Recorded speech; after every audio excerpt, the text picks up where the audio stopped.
परमात्मा यानी क्या? स्वरूप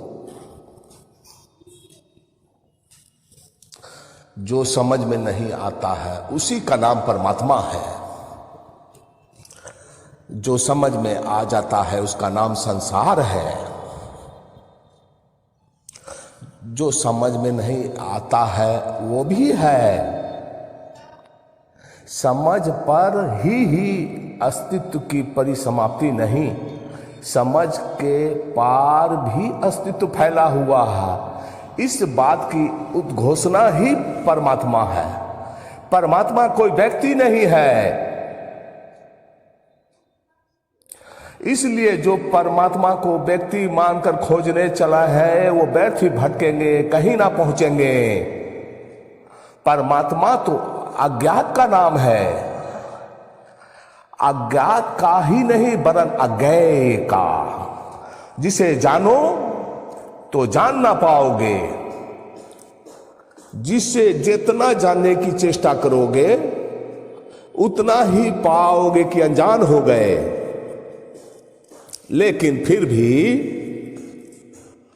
और एक द्वार से परमात्मा में प्रवेश होता है। उस द्वार का नाम ही प्रेम है। जानने से नहीं जाना जाता, लेकिन प्रीति से जाना जाता है, प्रेम से जाना जाता है।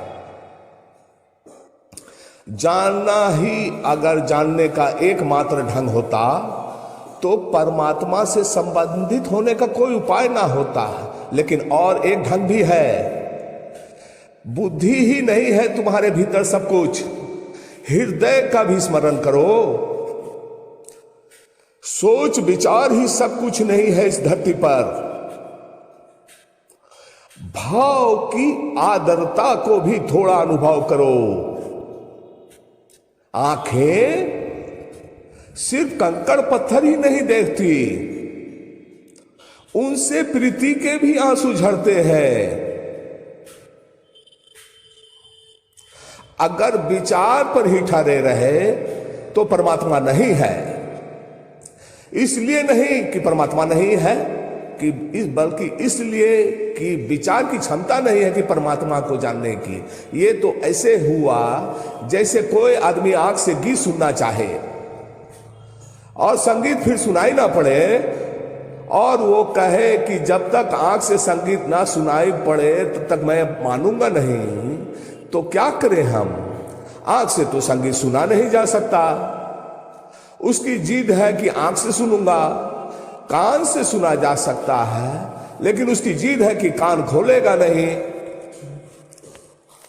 प्रत्येक उपकरण की एक सीमा है। बुद्धि पदार्थ को जान सकती है, परमात्मा को नहीं। हृदय परमात्मा को जान सकता है, पदार्थ को नहीं। कान संगीत सुन सकते हैं, रोशनी नहीं देख सकते। आंखें रोशनी देख सकती है, संगीत नहीं सुन सकती। हाथ छू सकते हैं, स्पर्श कर सकते हैं, गंध का अनुभव नहीं कर सकते। उसके लिए तो नासापुटों की जरूरत होगी। प्रत्येक अनुभूति की अपना द्वार है।